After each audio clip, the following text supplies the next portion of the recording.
या सगळ्यामध्ये माध्यम म्हणजे mediums they are most important. त्यांच्यासाठी काय सांगाल? सर्वसामान्य नागरिकांना, विशेषतः ज्यांचा प्रशासनाशी फार संबंध येत नाही किंवा जे अशिक्षित आहेत किंवा ज्यांचा फार नॉलेज नाही या सिस्टमचं, त्यांना याच्याबद्दल गैरसमज होऊ नये या दृष्टीने आपण योग्य तर माहिती प्रसारित करणे, मला वाटतं हे खूप महत्वाचं आहे.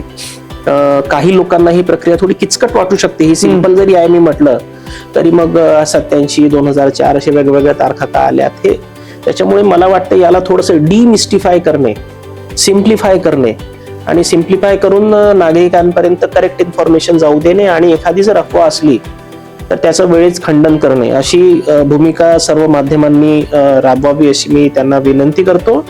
आणि त्यांना असंही सांगू इच्छितो की याबाबत त्यांना कुठल्याही शंका असल्या तर त्यांनी थेट संबंधित जिल्हाधिकारी असतील किंवा मग प्रांताधिकारी असतील, तहसीलदार असतील यांच्याशी संपर्क करावा, माहिती घेऊन खात्री करावी आणि त्या दृष्टीने बातम्या छापाव्या.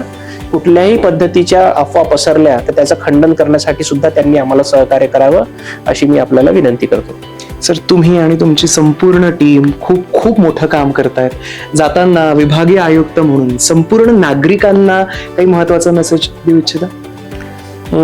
मी मेसेज पुन्हा रिपीट करू इच्छितो की हा जो फेस्टिवल ऑफ डेमोक्रेसी आहे भारताचा, त्याच्यामध्ये आपल्याला आणि जगातल्या सर्वात मोठ्या लोकशाहीचा, तर त्याला आपल्याला परिपूर्णता आणण्यासाठी आणि त्याला 100% प्रभावी करण्यासाठी आपण सर्वांनी मन लावून या SIR म्हणजे विशेष सखोल पुनरीक्षणाच्या कार्यक्रमामध्ये सहभागी व्हावं आणि याच्यामध्ये आपला थोडा बहुत वेळ काढून आपल्या नावाबद्दल जी काही प्रक्रिया BLOs करणार आहेत त्याच्यामध्ये सहभागी व्हावं आणि आपल्याला आपली लोकशाही अधिक बळकट करावी अशा पद्धतीचं मी आवाहन सर्व नागरिकांना करतो.